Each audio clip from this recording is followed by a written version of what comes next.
po ako po ay isang diabetic at ang tawag kong high blood. Insulin, gamot, tapos pabalik-balik naman po sa doktor, every 3 months, laboratory. Tapos nagkaroon pa po ako ng gallstone. Tapos pala ang tanong yung panay po ang every 3 months din nagpapa-laboratory at yung Blood chem. at saka po yung Kreya. ano ba ito yung Ultrasound. Ultrasound.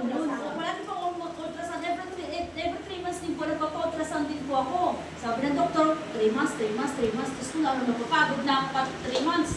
Ngayon nakilala ko po, ay best friend ko po, sa akin kasi, nakilala. Alam mo talaga pong best friend na si Christina.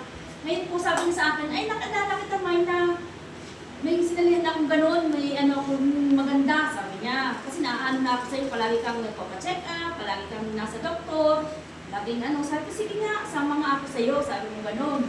Yun nga, sabi niya, sige, ka doon sa maganda yun, ganyan, sabi niya. Di, sabi ko, sige, sabi ko, kahit na medyo mahal ang product, at least, sabi ko, tatagal yung buhay ko.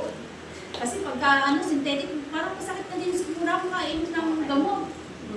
Kasi ang dami nang ginainom na gamot. May sa gallstone, may metformin, may guardians pa, tapos nag-i-insulin pa ako. Sabi ko, ayoko na. Sabi ko sa asawa, parang na ako nito. Ito pa yung, sabi ng mga kapatid ko, ano ba naman yan ate? Ang dami-dami yung sakit. Hindi ko alam, sabi ko kung saan ang galing yung sakit eh. Sabi ko, hindi ko alam, di ba ka-stress, sa pagkain siguro. Sabi niya, sabi ko sila, sama ka sa akin. Sabi niya, sama ka sa hub namin. Sabi ko, saan ba yun? Sabi niya, dito lang sa likod ng ng court ng Sonta. Ay di yun, sabi ko, sige, wala mo nang ginagawa. Ano pa nga yung asawa ko, sabi niya, sama daw ako ng sama, kung saan daw ako pumupunta. Ito siyempre, gusto kong gumaling yung sakit ko na ayaw kong laging inunan ng gamot. Sabi ko, gano'n, tapos di yun nga.